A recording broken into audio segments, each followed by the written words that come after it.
And exiting the matrix means identifying everything in our life that doesn't honor us on a soul level. Understand that there is no should in what I say. Thank you for being here. I really appreciate the time you have taken to watch this video and hang out with me. So thank you. I know that I'm a vibrational being. I know that I live in a vibrational universe. I know that I'm offering a frequency. I know that law of attraction is the manager of those frequencies. I know that when I set my radio dial on 97.6 FM that I'm going to hear what's being broadcast from that same frequency. I know that these laws of physics are constant. I know that I am the creator of my own reality. The universe doesn't hear what you think or say. The universe hears how you feel. The universe feels your energy. Loving yourself is important. I don't mean in an egotistical way. I mean taking the time to care about how you feel and do things that you enjoy. If there is something in life that you want or desire, do you believe that you can achieve whatever that is? If you believe it, then the actions you take towards it will be different than if you don't believe it, but you're taking actions towards it, trying to make it happen. You don't need to make things happen. The current of creation, your current in creation, already knows where you need to go. Go with the flow. The current already knows where you need to go. Believing that you need to make things happen is resistance to the current. Everything that's relevant for you is already contained within the current's energy. Just go with the flow. Your life will unfold naturally. You will respond to it in a positive way. Synchronicity will abound. Everything that needs to happen in your life that's relevant for you will happen in perfect timing. You can come up with your own perspective about reality, about life. You get to decide what this life means. Each and every person decides for themselves what everything means. Sometimes we don't attach meanings that we prefer. Sometimes we attach meanings that we heard from someone else. Someone else taught us that if this happens, it means this, or if this happens, it means that. And we've just grown up our whole lives believing that these things that are happening mean a particular thing, when in actuality, you get to choose. This is your life. This is your story. Write it how you want to, live it how you want to. What happens when we recondition our brain to get away from any kind of thinking? It takes a while to condition yourself to go from that matrix thinking. And if you go outside that matrix, you usually are met with disapproval by others because they're in the matrix and they don't know how to think any other way. I want you to remember that. That's critical to success and loving your life, because as soon as you let go of the requirement of approval, your world will change. Looking at things in a different perspective has changed everything for me and my reality.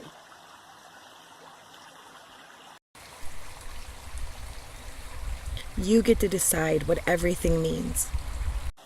And sometimes there's people around me that might not believe in my goals or my dreams or what I want to do, and they may see a whole nother route that they think I should take in life.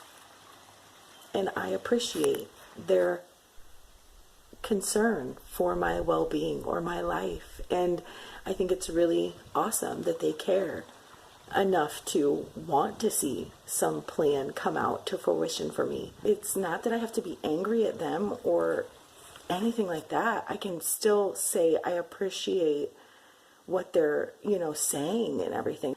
But ultimately, I think it's really important that each person follows their own dream for their self. You are still in a collective agreement that allows you to experience many people who have belief systems that are very different from your own. Maybe even very incompatible with the frequency that you prefer. Any specific point of attraction that has thought placed upon it has endless amounts of eyes that are viewing that point of attraction. And through those eyes, we are transmitting that energy. and we are seeing it through the filter that is our personality in this energetic, vibrational reality. How do you want to experience this reality? Who do you want to be? And you can even, for a time, be standing right next to someone who chooses to experience the transformation in a very destructive, scary, fearful way. And you can be standing right next to them and not experience anything that they're experiencing at all. At all. In a very connected place, in that pure place inside of us, there is not 1 ounce of lack or need for anything at all. And when we can go to that place inside of us and let everything fall away, we start to realize that everything that we believed is only true because we believed it. And then it's about starting to go inside of ourselves and ask our higher self, our universe, whatever we want to use, and see what's true for us now. And exiting the matrix means identifying everything in our life that doesn't honor us on a soul level, that doesn't honor us for the purity and for what we truly are.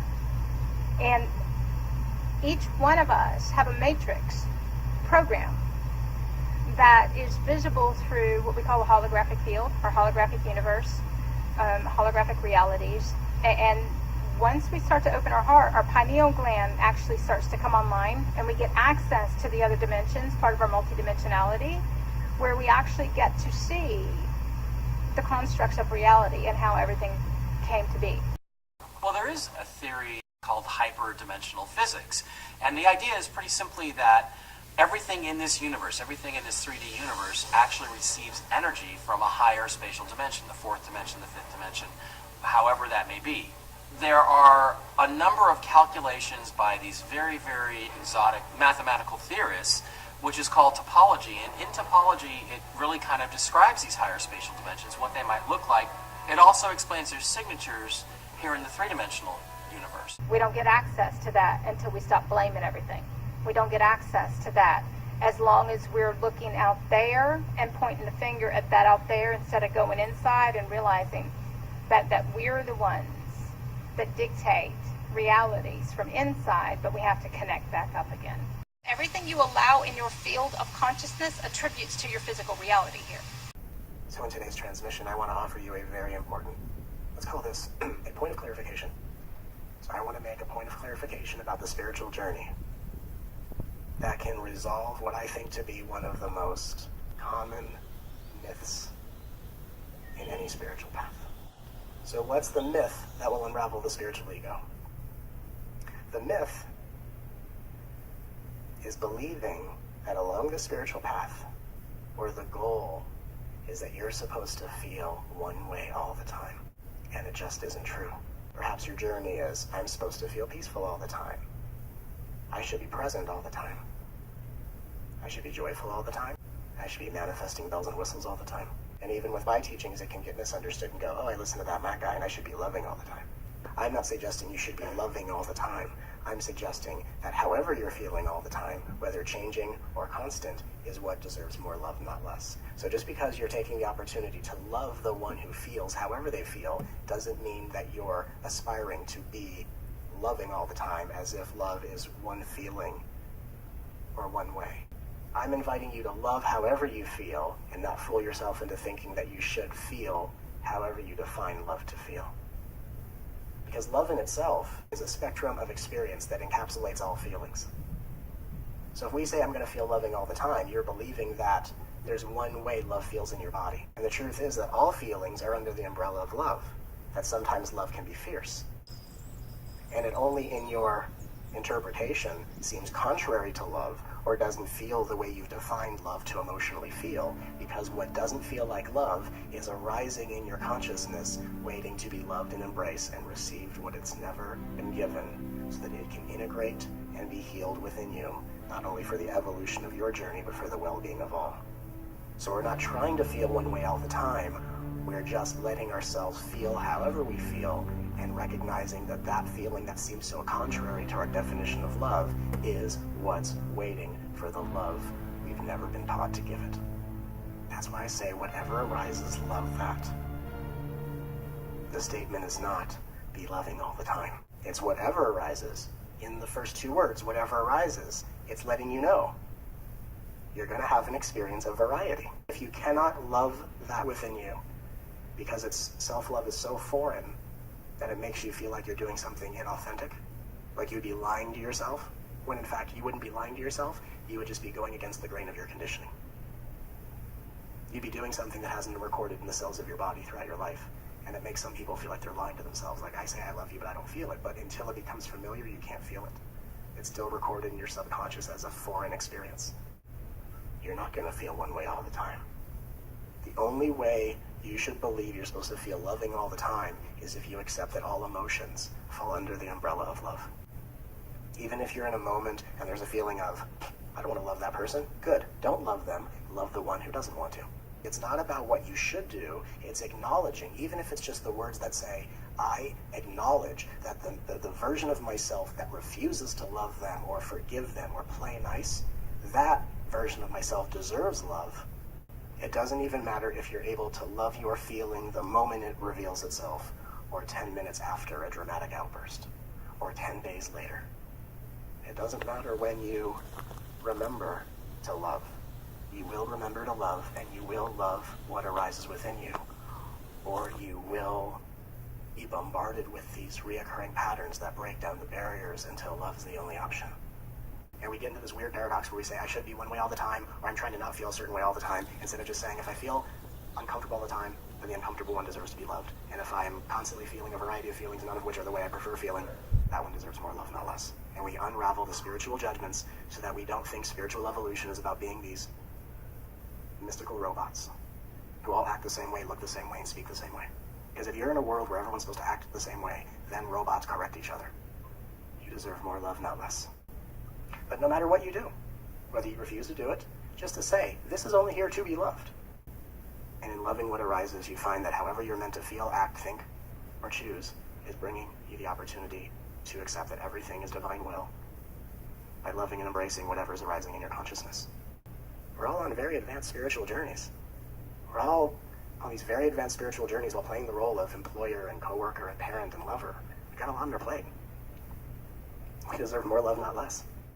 And no matter how hard you try, you're not going to feel one way all the time. You're not supposed to feel one way all the time. You're not a cosmic vehicle with an automatic transmission.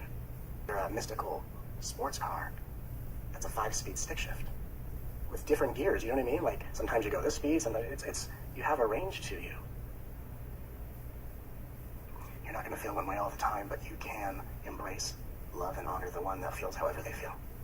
And that's the doorway of your salvation, one I love you at a time. Because the reality is, we cannot love other people through their journeys until we love ourselves through ours. And even as you sit here and go, oh, I don't know how to love myself. Well, that's why we've been brought together. And the first moment of learning to love yourself perhaps comes with the admitting of, I don't know how. I don't know how to love myself. Maybe I only know how to be fulfilled, happy, and satisfied by pursuing other things and promising myself that when I get there, that's going to make me feel different. And then I get there and I don't feel very different, so then I'm in the new position imagining where else I must go to find the thing that's really going to make me happy, until eventually you run out of gas. You can't even take another step forward, and there's nowhere to go and nothing to do other than to love the one who's looking for love, but doesn't know how to let it in. For I am here to offer you the love, the energy, the resolve, the liberation, and the clarity, until you are able to join me in loving you the way I always will. I really hope you're loving yourself. It's important. You're valuable. You're deserving of love. You deserve to be happy.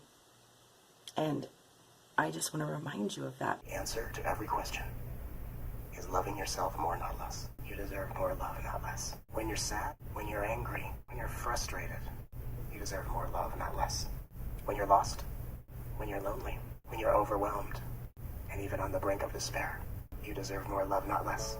When you're ashamed of yourself and afraid to open up and let the world in and come out of hiding, as a unique expression of spirit in action, you deserve more love, not less. In your greatest hour of triumph, in your most incomprehensible moment of disarray, throughout every breakthrough, within every breakdown, you deserve more love, not less. When you think the world's against you, or you don't know how to relate to others without feeling overlooked, invisible, or misunderstood, you deserve more love, not less. No matter what, you can't let go, no matter how hard you try to shake it loose. Even when you don't know how to let in the love that you deserve. Even when you don't know how to feel safe enough to receive the love you deserve. And even when you disagree that you're worthy of the love you always deserve, you deserve more love, not less. I believe that it is very important to care about how you feel because it affects the choices you make. The choices we make shift us from one parallel reality to the next, and how you feel determines the decisions you make. Thank you for being here and watching this video. Again, I really do appreciate your time. I appreciate you hanging out with me. I hope that you're having good days. I am sending you love and good vibes always. Start wherever you're at. You are good enough.